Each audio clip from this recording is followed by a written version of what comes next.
US 51 Country 93.5 FM. In here with you on a Free Plug Friday. The Stand. They're at 2213 Highway 59, south in Mason. We're going toward Mason. They offer fresh fruits, vegetables, and homemade canned goods. Most of it's sourced from the garden right behind the stand there.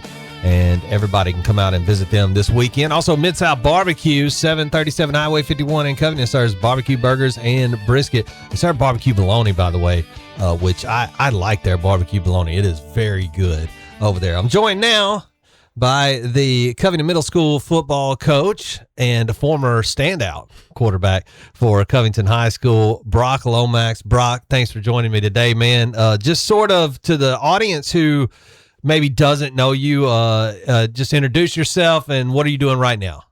Like you said, Chad, my name is Brock Lomax. I'm a Covington guy, born and raised. I played football for this middle school program, played football for the high school program, went off to college, was looking for my way and found my way back home and doing what I love to do. So I'm grateful to be here. I appreciate you having me on. Yeah, man. And so the last time you were here, and I don't know if you might be the first return. No, probably Jerry Mason was a return guest from the sports show too. But you were on when I had the Adam and Chad sports show years ago as a high school athlete. Oh, yeah. Probably the last time you were here, we were doing the yearly trivia challenge that we used to do. That is exactly correct. We had the wheel on the, on the board and everything. Oh, yeah. I remember it very well. And and of course, you had a great high school football career. You guys really went far when you were a high school quarterback there. What are some of the things that you take away from those experiences and the influence of those coaches, including J.R. Kirby was one of your assistant coaches during your time at Covington, and now he's up at Covington High School, so I know you stay in touch with him. What are some of the things you take away from those days and those coaches that come over to today and coaching middle school football? Sure. Honestly, more learning how to compete than it is the X's and O's of football. Middle school has got to be a simpler form of football, so it's taking that competitive nature and simplifying it enough for them to understand it. So I think it's more of the attitude that I took from playing rather than the X's and O's part of it. Right, I got you. And so I wanted to bring up your dad because your dad taught me in high school how to watch a game. And I wasn't a great high school athlete. Like I played soccer in high school. I played football for a year and then I broke my hip, but I wasn't good at football when I played. I wasn't a great athlete anyway. I wanted to play basketball, but once I got to the high school level, I wasn't good enough for that. Gotcha. However, Coach Lomax, your dad, saw that I had a mind for the game. And so he kind of, for a year or so in high school, really would teach me how to watch game film without being a fan and watch it as an analyst, and which helped me later. Now, I didn't become a coach. I became a television and radio analyst for football. Gotcha. But it still helped because, especially doing a sports show or something like that, to know how to watch the things that are going on away from the ball and see the small things, it makes a huge difference. And so I think probably your dad instilled those same things in you. Oh, absolutely. Tennessee football on Saturdays, we'd be watching the game. As a child, you're watching the ball go everywhere. And he's calling out holding that happened 10 yards behind the ball. And I'm like, Dad, how in the world did you see that? So same thing he taught you. He taught me how to watch the game, not like a fan, more as a coach and really dissect the game. So that's, it's helping me now. Yeah, it's absolutely. The number one key is don't watch the ball. Right. It's kind of to just zoom out and get the wider picture and see what's going on away from the ball. And it helps you in so many ways predict what's going to happen and also see where the mistakes and the vulnerabilities are on game film. And I know that helps as a coach preparing for an opponent or something like that. And even as a quarterback when you were a quarterback. Where did you end up going to college? So I went to Austin Peay State University in Clarksville, Tennessee. Played baseball for a year and a half, played football for another year and a half ish.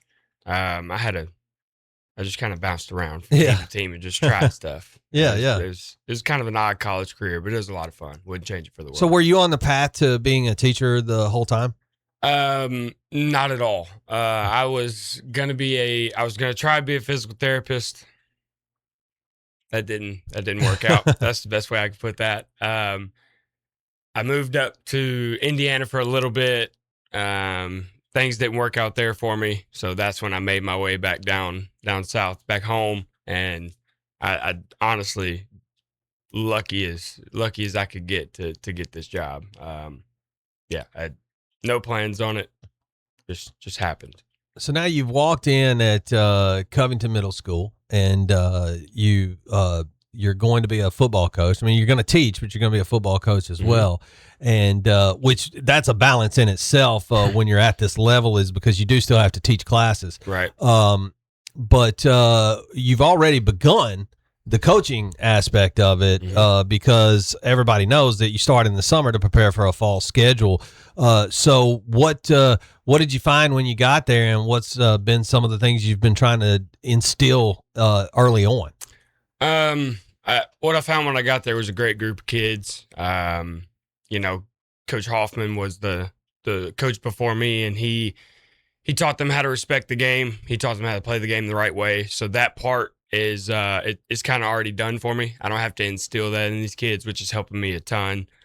We can really focus on game plan stuff versus doing things the right way, pulling your pants, different little things that have already been instilled in them. I don't have to worry about that. So I'm very grateful to be in that position. Yeah, and I know you guys are starting practicing next week. You're going to start some morning practices and stuff to try to stay out of the heat, but also to get some practice under your belt. We'll talk a little bit more about football and going forward at Covington Middle School when we come back.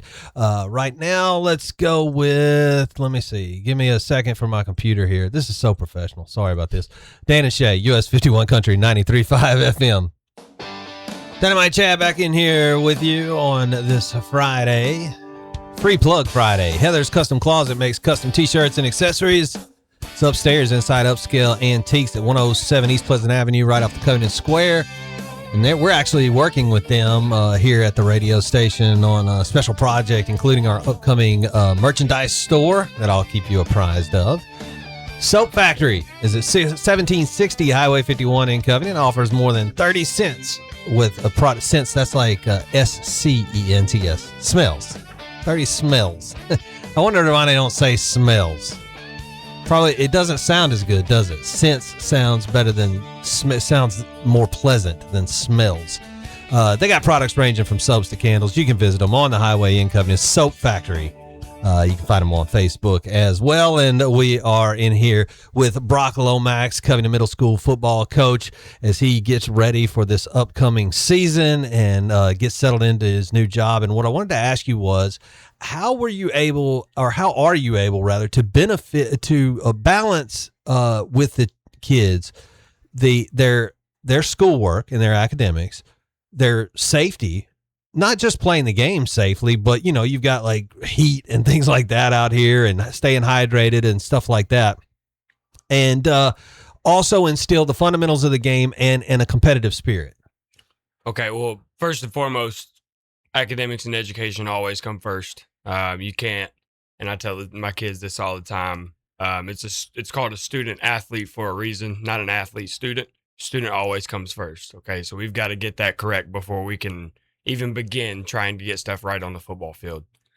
2, safety is always the forefront of what we do. Of course, the TSSAA does a great job of keeping regulations over us so that we don't put kids in danger of heat stroke or, cardiac arrest, anything like that.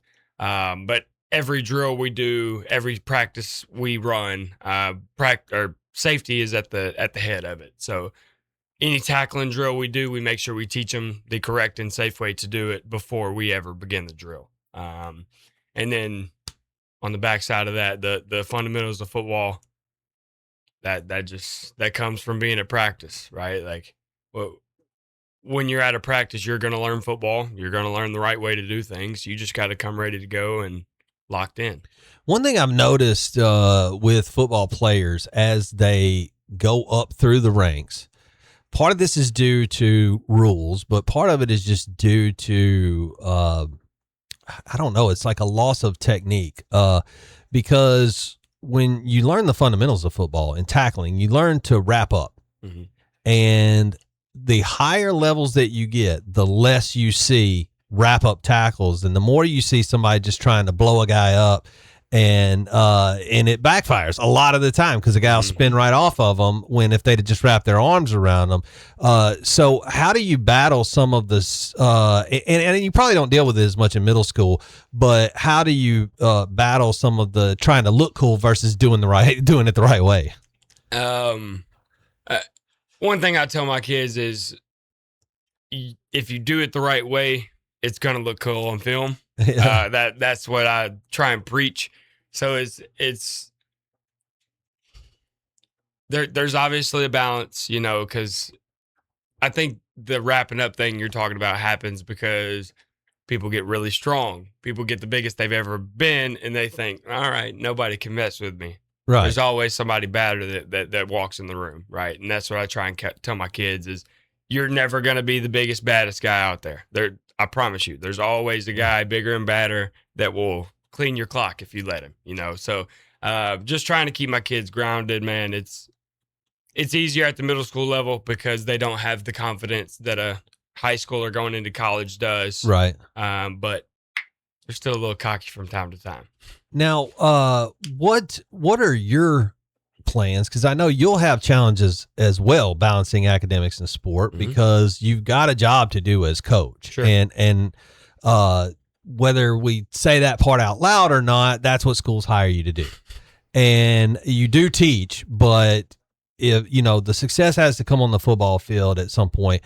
But you do teach. So how do you balance your personal preparation for work by making sure that you're doing your job as an educator, during the day, and then also doing a good job as a football coach?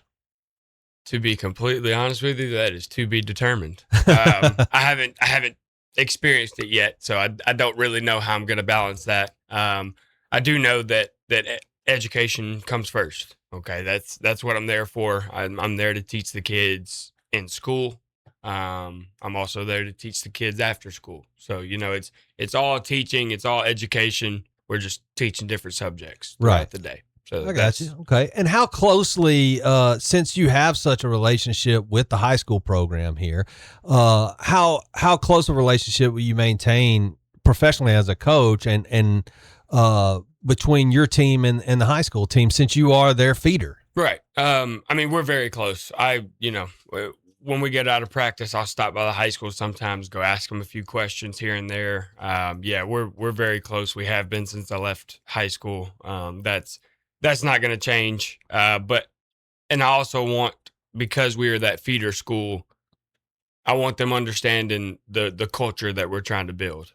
Because the culture at the high school has been winning for years and years and years now. Right. I'm trying to instill that same thing at the middle school level. So I think letting my kids see the winning and the success that they're having at the high school level will help them buy in a little bit more than what we're doing. Absolutely. Well, man, look, I appreciate you coming in today. Thanks so much for being on the show. Hopefully we'll talk to you at some point during or after the season again. Sounds and see how it went. I'll follow up with one question for you.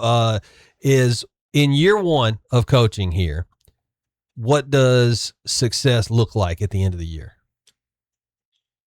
Success looks like we got better week in, week out, and we went out there and competed our tails off. I don't want to be a coach that when my team walks off the field, people say they don't play very hard. I want them to say, okay, they play as hard as they can play, no matter what the score is.